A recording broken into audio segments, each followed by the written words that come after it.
Amén. Marcos capítulo 11.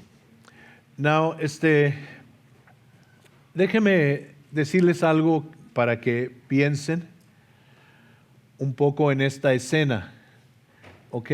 ¿A qué tantos de ustedes les gustan los animalitos? ¿Verdad? Levanten la mano. ¿Qué tantos les gustan los animalitos? ¿Ok? ¿Qué tantos de ustedes les gustan como los perritos? ¿Qué tanto de ustedes les gustan los gatos?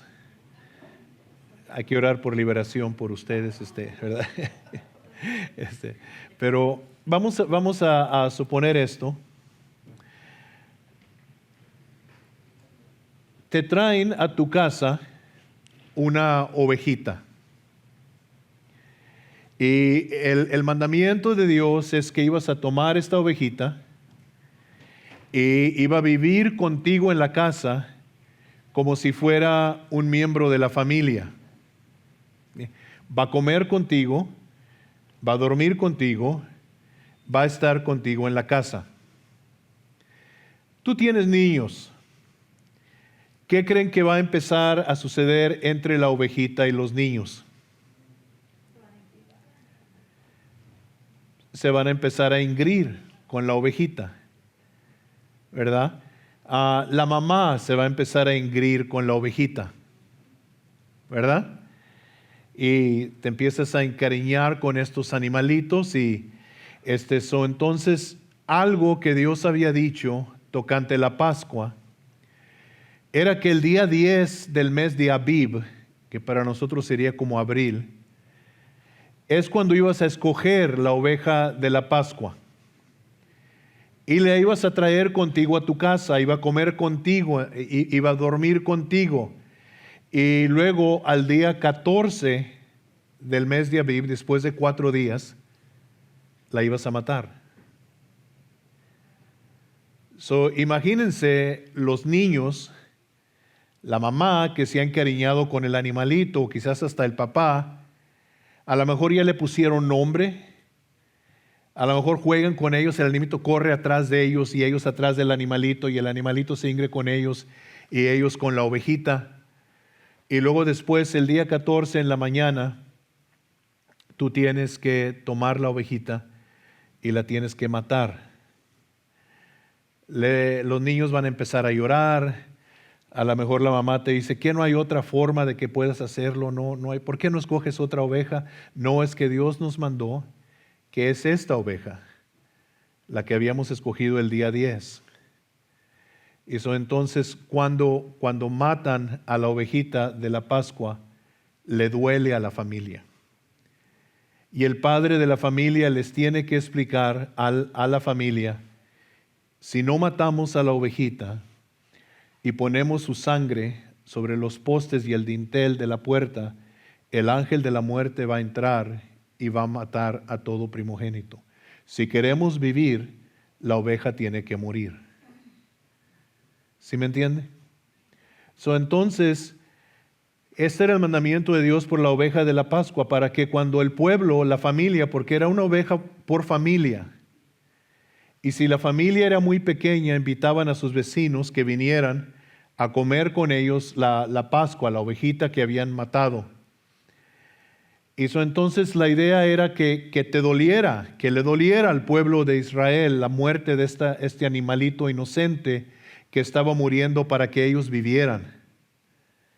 Y entonces cuando Jesús entró, cuando empezamos a leer el capítulo 11, que Jesús entró a Jerusalén, ¿qué día creen que era? Era el día 10 de abril, cuando se escogía la ovejita. Y entonces Jesús no había pasado hasta este punto mucho tiempo en Jerusalén. La mayoría de su tiempo lo había pasado en Galilea. Él venía a Jerusalén a las fiestas, pero no dormía dentro de Jerusalén. Ahora todos los días Jesús va a ir a Jerusalén.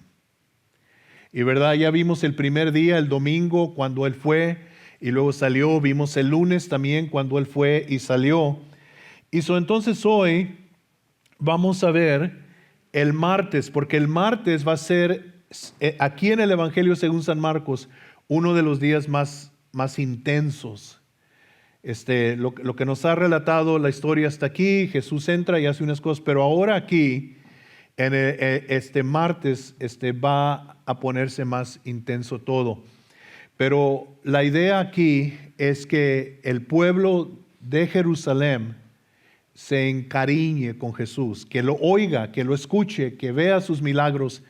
Y cuando uno lee en los otros evangelios y leemos las cosas que dijeron de él, algunos dijeron, nunca hemos oído un hombre que habla como este hombre, ¿verdad? Y decían ellos, hoy miramos maravillas, hoy miramos.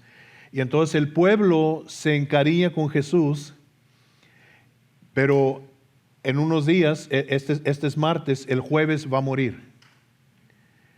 Ahora, quiero también que usted trate de imaginarse lo que ha de haber estado pasando en la mente y el corazón del Señor, sabiendo Él que se está acercando ya a esta muerte tan violenta que le espera. ¿Cómo se ha de haber estado sintiendo Él? Sabiendo que cada día que Él se levanta en la mañana, está ya un día más cerca y que solamente en cuestión ya de días que Él va a morir por los pecados de la humanidad. Quiero que guarde todo esto en mente porque es un tiempo muy emocional para el Señor y también para el pueblo de Israel que está en Jerusalén para celebrar la Pascua.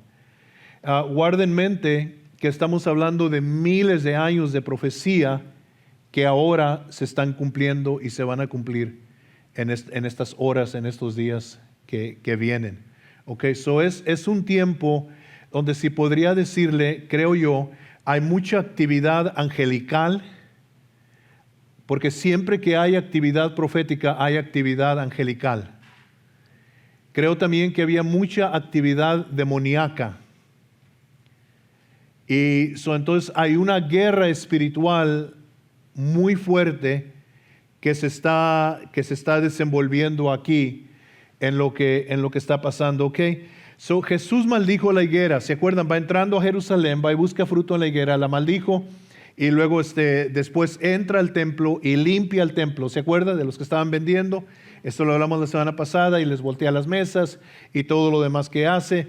Y entonces cuando Él hace esto en el templo, cuando Él les voltea las mesas a los cambistas y todo, les está trastornando el negocio que tienen los líderes religiosos. Ellos se han enriquecido del pueblo. Y entonces Jesús se va el lunes. Ahora aquí en el versículo 20 lo vamos a ver que ahora Él regresa a Jerusalén. Pasó la noche en Betania, en la casa de Marta, María y Lázaro. Y ahora viene otra vez a Jerusalén. ¿Qué tanto se acuerdan cuando fuimos a Israel y el autobús nos dejó arriba donde estaban las tumbas arriba? ¿Se acuerdan? Monte de los Olivos. Bueno, atrás estaba Betania. Atrás de nosotros estaba Betania. Entonces pueden ver ustedes que no era un camino largo, estaba cerca, estaba corto. Jesús salía y se iba y pasaba la noche ahí en Betania y luego el siguiente día venía otra vez a Jerusalén. Este es el martes ya, ¿ok? El verso 20, pasando por la mañana, vieron que la higuera se había secado desde las raíces. Esa es la higuera que Jesús había maldecido el día antes. Entonces Pedro, acordándose, le dijo, Maestro, mira la higuera que maldijiste, se ha secado. Respondiendo Jesús les dijo, tened fe en Dios, porque de cierto os digo que cualquiera que dijere a este monte, y no sabemos si le estaba apuntando al monte donde estaba el templo o el monte de los olivos, cuál de los montes le estaba apuntando, ¿verdad? Pero quítate y échate en el mar, y no dudar en su corazón, sino creyere que será hecho lo que dice, lo que diga le será hecho. Por tanto os digo que todo lo que pidiereis orando, creed que lo recibiréis y os vendrá. Esta declaración de Jesús, del poder de la fe, de creer cuando oras. Y, ¿qué tantos de ustedes piden cuando oran? ¿Verdad? Y entonces Jesús aquí nos está diciendo, le dice Pedro, mira Señor, la higuera que tú maldijiste, aparentemente lo que está pasando aquí es que cuando Jesús maldijo a la higuera, nada pasó a la vista de ellos.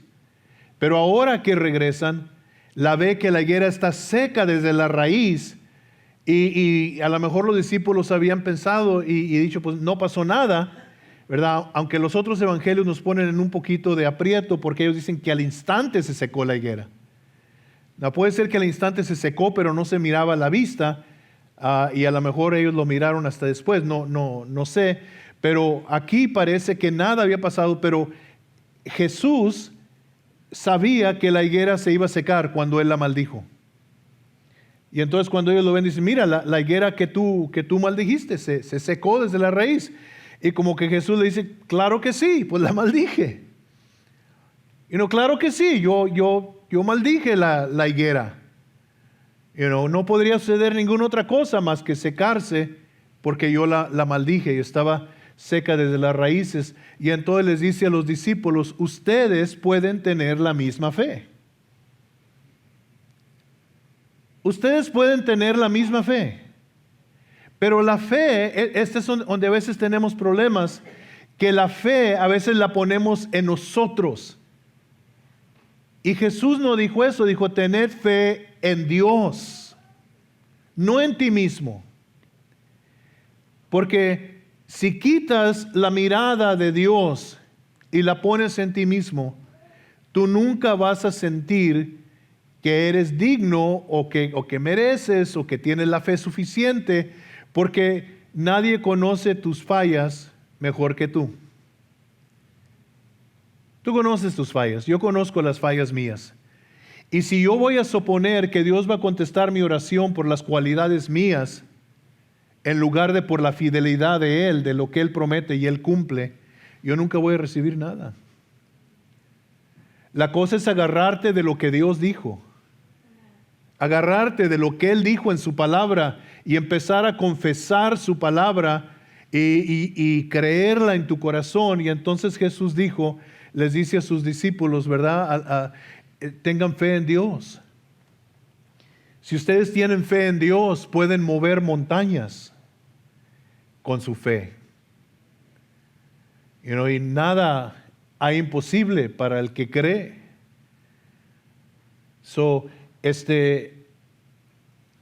El punto aquí que creo que es importante que nosotros veamos es que pon la mirada en Dios.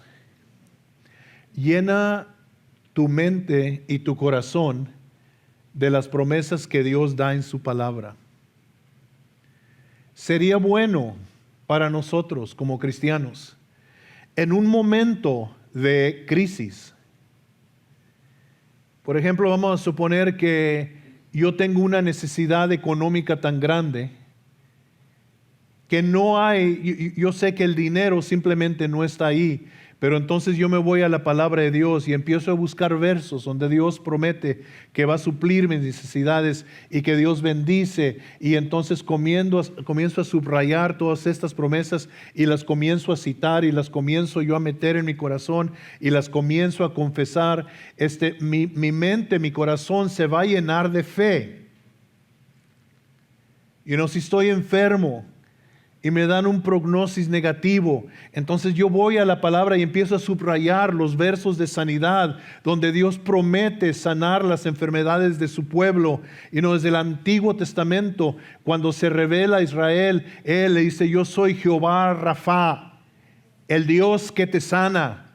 Y empiezo a subrayar todas esas promesas y las comienzo a citar y las comienzo a profesar, y eso es lo que desayuno, eso es lo que almuerzo, eso es lo que ceno, en eso me duermo pensando en esas promesas, en eso me levanto en la mañana, es lo primero que sale de mi boca, y empiezo a meter todas esas promesas de la palabra de Dios en mi corazón, y eso es lo que yo confieso. Entonces, ¿cuál será tu necesidad? ¿Le estás creyendo a Dios por la salvación de tus familiares? ¿Qué es lo que tú le estás pidiendo a Dios. Entonces, en lugar de que tú nomás andes hablando, porque a veces hablamos muchas cosas, lo mejor es meterte en la palabra de Dios, buscar esos versículos que se aplican a tu necesidad, subrayarlos, confesarlos, porque la palabra de Dios, dijo el Señor, que la palabra que sale de su boca nunca regresará a Él vacía. Y si tú estás confesando algo que no es la palabra de Dios, tú estás tratando de usar control de tu mente, tú estás tratando de convencerte a ti mismo y estás tratando de confiar en el poder de tu mente. No, en verdad nosotros tenemos mentes tan pequeñas que no hay mucho poder ahí. Pero la palabra de Dios, esa tiene poder. Hubo un hombre, pastor, que a su esposa le dieron un prognosis malo y empezaron los efectos de la enfermedad en su esposa. Él empezó a tomar su Biblia y empezó a subrayar los versículos, pero hizo algo más. Los empezó a imprimir y luego los empezó a pegar en la pared, en el refrigerador. Ustedes con los imanes, ¿verdad? Que no tienen cosas en el refrigerador con imanes, ¿verdad? Él les empezó a poner y empezó a ponerlas en toda su casa. Y luego lo que hacía él es que ponía esos versos en el piso, se paraba arriba de ellos y luego tomaba a su esposa en sus brazos y se ponía a orar por ella y le decía al Señor: Señor, estamos parados en tu palabra. Y el Señor sanó a su esposa. El poder de la palabra de Dios, el creerle a Dios, y es lo que Jesús está diciendo: créele a Dios, ten fe en Dios, no pongas la fe en ti mismo, no pongas la fe en tu fe, pon tu fe en Dios, en Dios, en Dios. Y vamos a un capítulo que, si yo les dijera a ustedes, abran su Biblia en el capítulo del Salón de la Fama de la Fe, ¿a qué capítulo van a ir? Hebreos 11. Okay. Vamos ahí y todo el capítulo está como un testimonio de gente, hombres y mujeres que antes le han creído a Dios y lo que recibieron. Pero quiero que veamos nomás unos versos, porque no queremos ver todo el capítulo 11, pero los versos 1, 2 y 3, Hebreos 11, versos 1, 2 y 3. Es pues la fe, la certeza de lo que se espera. O sea que cuando tú tienes fe, tú estás seguro de lo que tú estás esperando. ¿Ok? Tú estás seguro. La convicción de lo que no se ve, o la evidencia, dice en otra porción, de lo que no se ve. Cuando crees, no tienes que verlo, ni tampoco tienes que tenerlo. Fe es creer en algo que todavía tú no tienes, pero sabes que va a llegar. Y fe es creer que aunque tú no lo ves, Dios lo va a hacer. ¿Okay? La fe no está sujeta a lo que yo veo. La fe está sujeta a lo que yo creo. ¿Okay? Aunque no lo vea, Dios me dijo, y así va a ser. Hace años nosotros estábamos viviendo en una casa de renta y necesitábamos una casa, queríamos comprar una casa. Y para lo único que calificábamos era para una mobile home. Y en aquel entonces no les decían mobile homes, les decían trailer homes. ¿Okay? Y yo no tengo nada en contra de los mobile homes. Hay gente que les encanta vivir en los mobile homes. Gloria a Dios, ¿verdad? Para cada quien su gusto. pero era todo lo que calificábamos y fuimos a una compañía que vendían mobile homes y nos dijeron que no calificábamos y esto y lo otro, pero luego empezaron ellos a mover las cosas y todo y nos calificaron para una mobile home.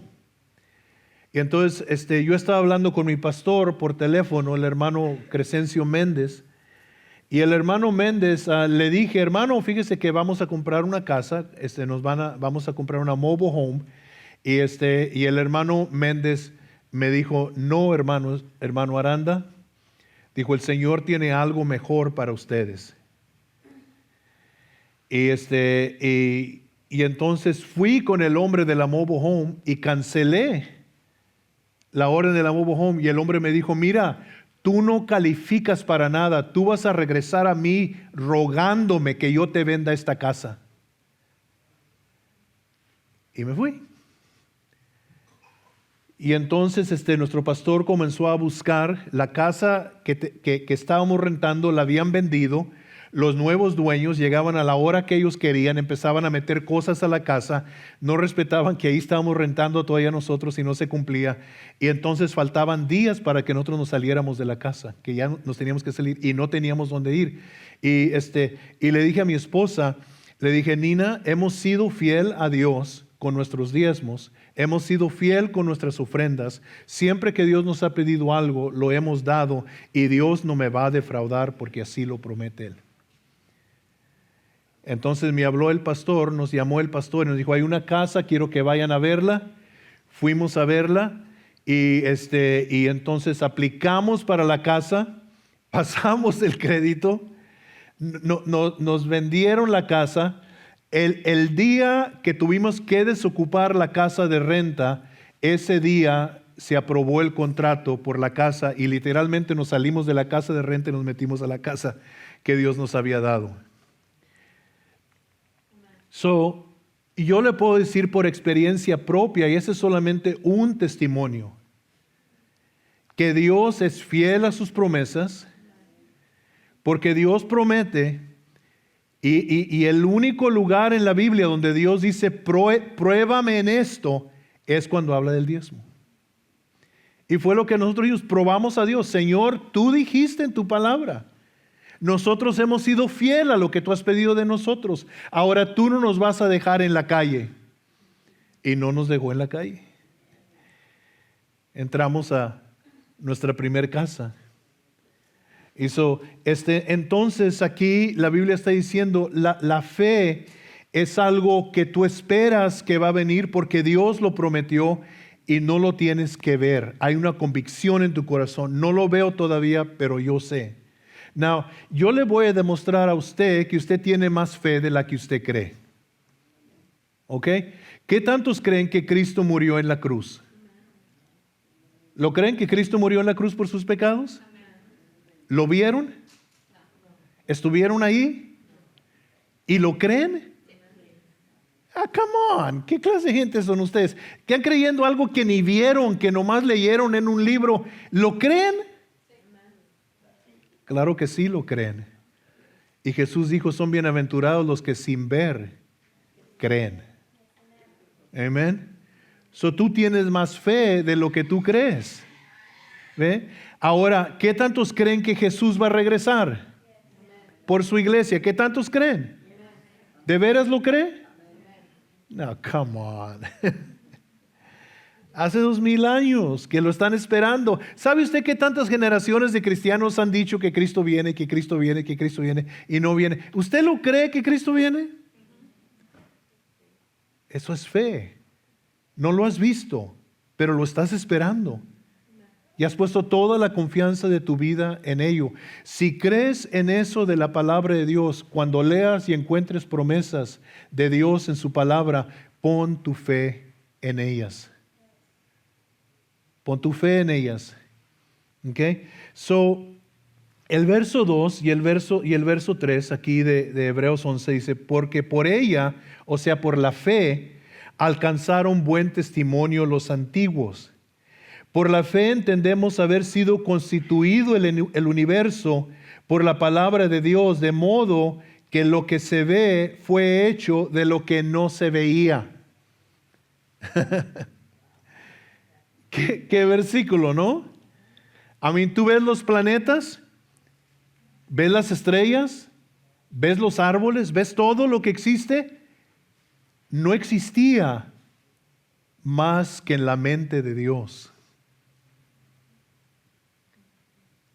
Y Dios dijo, y fue hecho.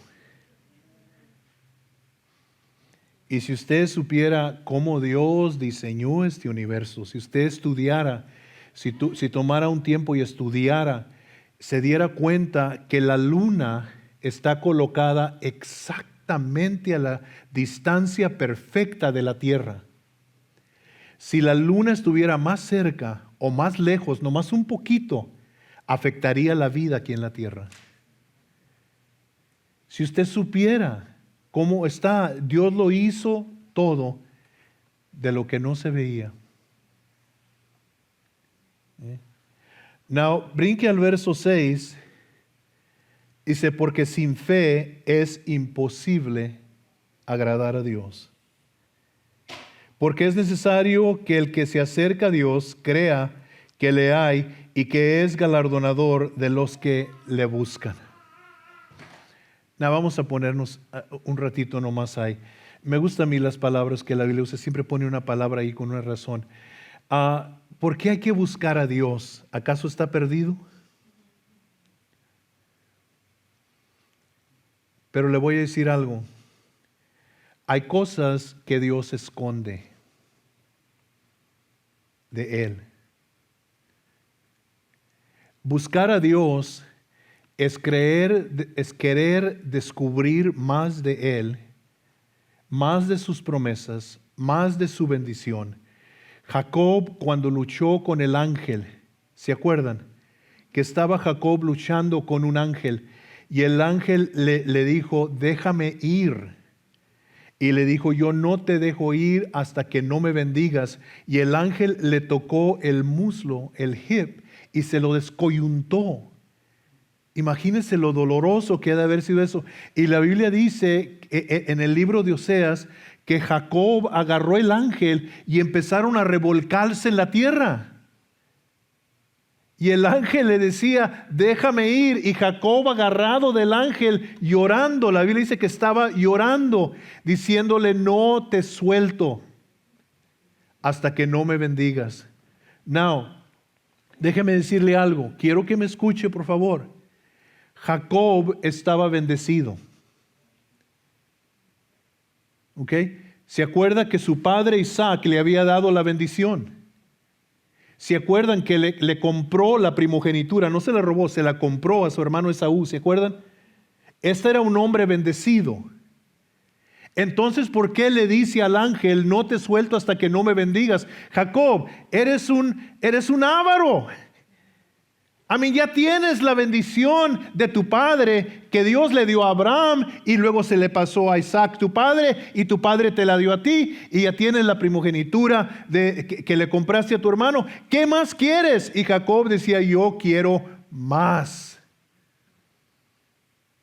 Yo quiero más. No estoy satisfecho, quiero más. Y entonces el ángel le dijo, está bien. Le dijo, tu nombre es Jacob, que significa literalmente el que engaña o el que tropieza, porque quiere decir el que agarra del tobillo. ¿Se acuerdan cuando le pusieron ese nombre?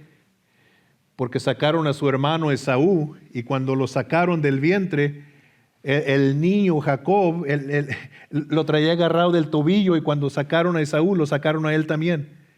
Y cuando sacaron a Esaú, estaba todo peludo y así le pusieron peludo. Eso quiere decir Esaú. Y dijeron, mira, este está todo peludo, ¿cómo le ponemos peludo?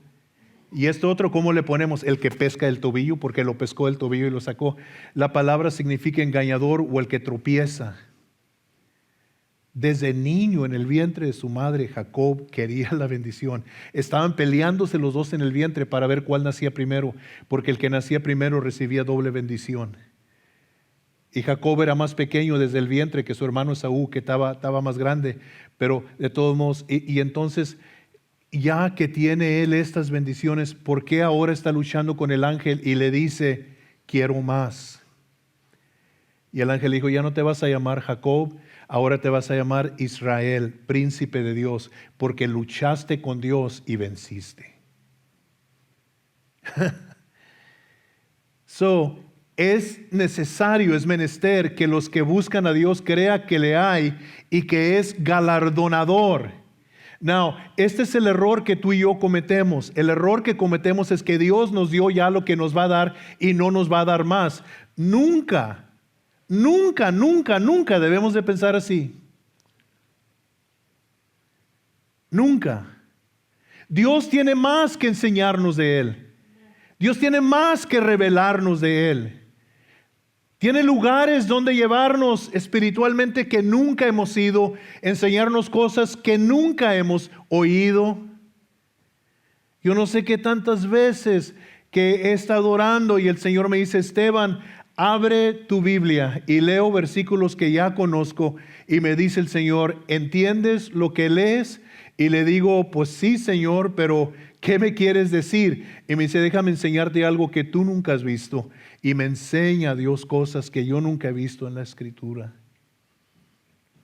que yo no entiendo o no entendía hasta ese tiempo cuando Dios me las enseña. ¿Qué tendrá Dios para ti que no te lo ha podido dar porque no has tenido fe? No has creído que si lo buscas, Él te va a galardonar. Now, un galardón no es por gracia. Quiero que entiendas eso. La salvación que nosotros tenemos es por gracia. El Espíritu Santo es un don, es un regalo, la Biblia nos dice. Pero cuando tú trabajas, ¿qué tanto de ustedes trabajan? El que no trabaja, ok, sí se lo saben, ¿verdad? Ok, trabajamos. Cuando te dan tu cheque, ¿te lo dieron por gracia? ¿Te dieron algo que tú no mereces? No, tú te lo ganaste. ¿Sí o no? Tú te lo ganaste, tú trabajaste y hasta si ves tu cheque y dices, no hombre, pues me pagaron muy poco por todo lo que trabajo. Es como dicen, ¿verdad? El empleado siempre cree que no le pagan suficiente y el dueño de la empresa cree que paga demasiado. Now, hay cosas que Dios no te va a dar a ti ni a mí por gracia. Últimamente todo cae en Jesús, ¿verdad? Que Él nos salvó y por Él. Pero hay cosas que tú vas a obtener que yo no voy a obtener porque tú las buscaste y yo no las busqué. ¿Sabe usted que mucha gente está cruzando la frontera ahorita? Y están viniendo y llegan aquí, lo primero que hacen es que van a aplicar y dicen, yo demando mi cheque. Yo pido mi cheque, pido mi seguro médico, pido mi esto. Criatura, vienes de otro país, no has trabajado un día en tu vida en este país y vienes demandando.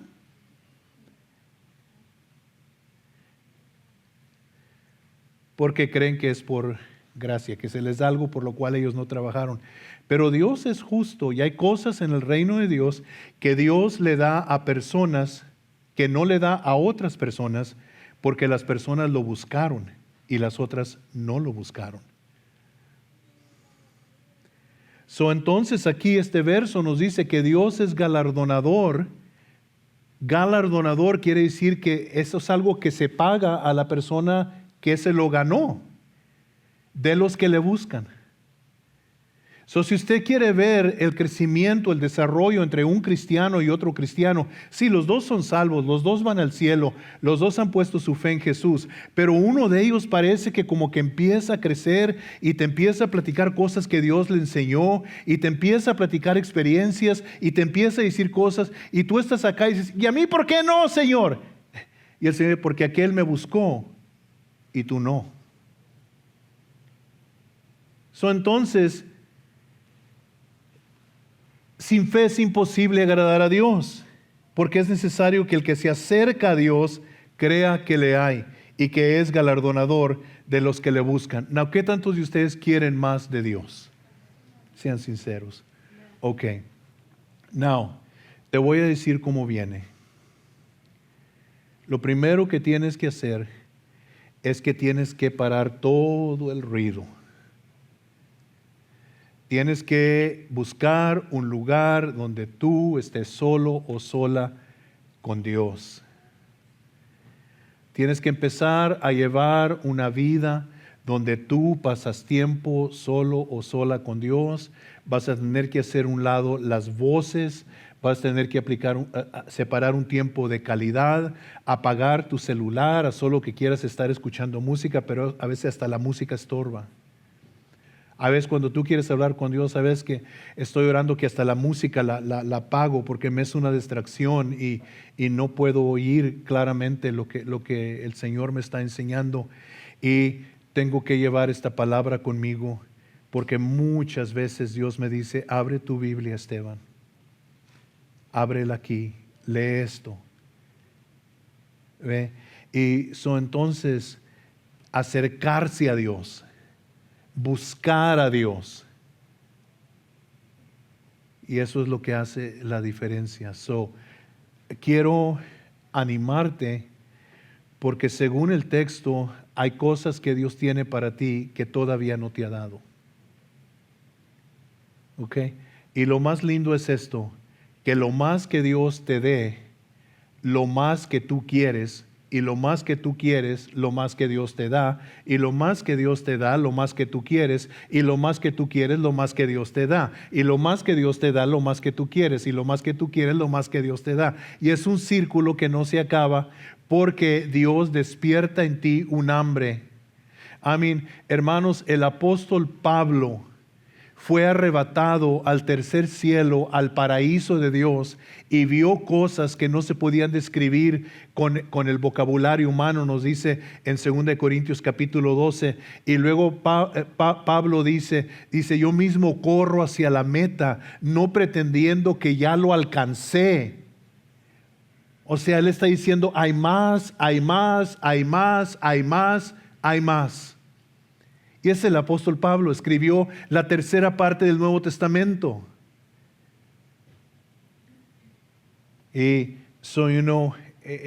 esto de fe. Now, vaya al versículo 11. Por la fe también la misma Sara, ¿se acuerdan de Sara? ¿Qué edad tenía Sara cuando salió embarazada? 90 años. Ya tenía que 23 años recibiendo Social Security, I mean. Y no solamente estaba viejita de 90 años, era estéril. Por la fe también la misma Sara, siendo estéril, recibió fuerza para concebir y dio a luz aún fuera del tiempo de la edad, porque creyó que era fiel quien lo había prometido. Now, ustedes se acuerdan que al principio Sara se rió. ¿Se acuerdan? Cuando el ángel estaba hablando con Abraham y le dijo, a este tiempo, el año que entra, tu esposa va a tener un hijo. Y Sara estaba escondida detrás de la cortina y se empezó a reír. Y nos tapó la boca. Y el ángel la llamó y le dijo, ¿por qué te reíste? Y como toda buena cristiana dijo, no me reí. Y le dijo, ¿sí te reíste? Le dijo, el hijo que vas a tener, así le vas a poner risa. Y es lo que quiere decir Isaac, risa. Y entonces, algo sucedió en ella. Al momento se rió y el ángel la reprendió por haberse reído de lo que Dios había dicho. Pero la mujer creyó. Y ahora le voy a decir algo. Todos somos adultos, ¿verdad? Bueno, casi todos. Si Sara simplemente toma la promesa y Abraham toma la promesa y no hace nada de su parte, nada pasa. No era como que Abraham se iba a parar sobre Sara y le iba a decir, vas a salir embarazada, Sara vas a salir embarazada, yo confieso que vas a salir embarazada, está saliendo embarazada, oh Sara, y no hubiera pasado absolutamente nada. ¿Qué tuvieron que hacer? Tuvieron que dormir juntos. Tuvieron que tener relación sexual. Hicieron su parte. ¿Ok? Entonces, le creyó a Dios, y luego dice, por lo cual también de uno, y ese ya casi muerto, estamos hablando de Abraham. Now, Sara tenía 90 años. ¿Qué tantos años tenía Abraham? 99 años, 100 años, depende de la versión que lea. La Biblia dice de Abraham que estaba ya casi muerto. Eso, imagínense, una mujer de 90 años estéril, un hombre ya casi muerto de 100 años, y Dios les da la promesa. ¿Y sabe por qué se esperó Dios hasta entonces para cumplirla? Para que ya no pudieran decir ellos, nosotros lo hicimos solito. No, tenía que ser Dios. Entonces dice que salieron como las estrellas del cielo en multitud y como la arena innumerable que está a la orilla del mar. Y luego si leemos más adelante en el verso 17, cuando nos habla de Abraham, por la fe Abraham, cuando fue probado, ofreció a Isaac. Este es el hijo que Dios les había dado. Y el que había recibido las promesas ofreció su unigénito, habiéndosele dicho, en Isaac te será llamada descendencia. Okay. Entonces, cuando Dios le pide al muchacho del cual va a venir la descendencia que lo sacrifique, Abraham madruga y va y lo hace. La fe de este hombre, ¿verdad? La fe. Y luego mire el verso 29 y el 30. Por la fe pasaron el mar rojo, está refiriéndose al pueblo de Israel, como por tierra seca, y intentando los egipcios hacer lo mismo, fueron ahogados. Por la fe cayeron los muros de Jericó después de rodearlos 7 días, y sigue hablando y hablando y hablando de las cosas que hicieron por fe. Ok, Jesús, y uno le dice, mira la higuera que tú maldijiste. Jesús le dice, ten fe en Dios.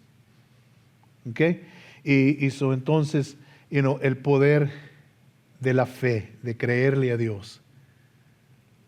Amén. Amén. Ok. El verso 25 de Marcos 11. Vamos para atrás ahí, ya vamos terminando. Y cuando estés orando, ok, perdonad. All right. Y cuando estés orando, perdonad.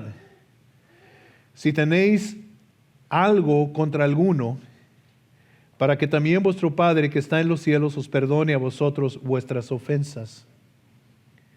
Porque si vosotros no perdonáis, tampoco vuestro Padre que está en los cielos os perdonará vuestras ofensas. El perdón. ¿Okay? Aquí la palabra perdón literalmente quiere decir en la palabra griega send away, enviar lejos. Y se puede referir como a una deuda. Vamos a suponer que Isabel me debe $1,000,000 y ella no puede pagarlo. Yo me acerco a ella, saco el papel donde ella firmó y me debe ese dinero y lo rompo, lo hago pedazos y le digo, te vas libre, ya no debes nada. Eso es literalmente lo que si lo refieres a una deuda. Now, cuando hablamos de perdón de pecados, porque creo que en el contexto es a lo que se está refiriendo el Señor. El perdón de pecados, de una ofensa que tú hiciste contra mí. Now, hermanos, me da risa de lo que el Señor dice, porque dice, si tenéis algo contra alguno. Come on, Jesus. Si estoy respirando, va a haber alguien que me ha hecho enojar, que me ha ofendido, y yo voy a tener algo contra esa persona. Y si estamos casados, los que estamos casados ya por algún tiempo, ya sabemos que a veces la esposa nos irrita o el esposo irrita a la mujer, y la luna de miel a veces muy pronto se convierte en luna de hiel. Y entonces está la luna de miel y tal fotógrafo y tal pastel. Beso. Y salen los dos contentos y globitos y chispitas y todo. Y se van happily ever after. No, regresan en una semana peleados. Pero nos ofenden. Gente nos hace enojar. Y Jesús está diciendo aquí, hey, perdónalos. No vas a poder orar y recibir de Dios lo que tú necesitas si no perdonas. Te va a estorbar. Una de las cosas que nos pueden ayudar para perdonar es esto, que hay que poner en comparación, ¿ok? Y yo necesito que Dios me perdone a mí mis ofensas, porque son muchas. A mí yo he ofendido a Dios de tantas formas y de tantas maneras. Y Dios me ha perdonado a mí en Cristo Jesús. Me perdonó mis ofensas, me perdonó mis pecados, mis transgresiones, que aquí donde dice ofensas, la palabra en inglés se traduce transgresiones. Dios me ha perdonado a mí. Si pusiera yo aquí enfrente en la plataforma y pusiera un papel aquí, todas las veces que Dios me ha perdonado, y pusiera un número larguísimo, y Dios me perdonó todo eso, y luego acá pusiera las veces que tú me has perdonado a mí o ofendido a mí, 1 o 2 o 3 o 4 cosas ahí. Now, si Dios me perdonó todo esto, ¿por qué no puedo perdonar yo esto? ¿Sí me entiende? ¿Quién está de ganar? Yo. Yo estoy de ganar. Es para mí bien perdonar.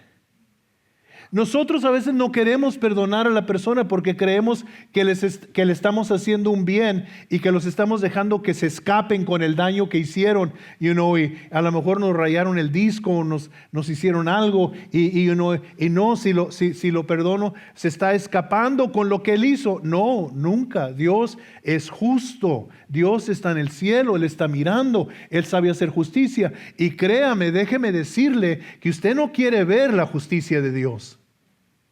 Usted no quiere ver el castigo ni el juicio de Dios. Cuando usted lo vea, se va a asustar, se va a quedar espantado de lo que Dios hace, porque Dios hace una justicia perfecta. Y yo lo he visto. Yo he visto a Dios matar gente. Yo lo he visto. Y me he quedado espantado, me he quedado asustado de ver lo que Dios ha hecho. Yo le podría contar historias a usted. Entonces, cuando tú no perdonas, te perjudica tu vida de oración. Te va a perjudicar. Y entonces Jesús aquí pone un énfasis fuerte en el perdón. En el perdón. Now, ¿qué tanto son hijos de Dios? Okay. El otro día, una tía mía de México puso una foto de mi abuelo. Y mi abuelo yo nunca lo conocí. Yo tenía 1 año cuando mi abuelo falleció. Yo nunca lo conocí, pero me quedé asustado de cómo se miraba mi papá a mi abuelo. Miré a mi abuelo y dije, wow, se parece a mi papá. Y si usted dice que es hijo de Dios y no perdona, entonces usted no se parece a su padre. Si es hijo de Dios y somos hijos de Dios, hay que parecernos a nuestro Padre. Y una de las cualidades que Dios tiene es que Dios perdona. Dios perdona. Now, no tengo tiempo para entrar en todo y las diferentes clases de perdón y todo eso, pero déjeme decirle algo. Si usted cree que perdonar le va a hacer daño a usted o es una debilidad, el diablo ya le engañó. Se lleva una persona fuerte y valiente para perdonar y una persona, débil y sin fe para no perdonar. Porque si no perdono, yo estoy diciendo que yo no creo que Dios puede hacer justicia por mí. Y Dios puede hacer justicia por mí. Él me puede defender. Él está mirando.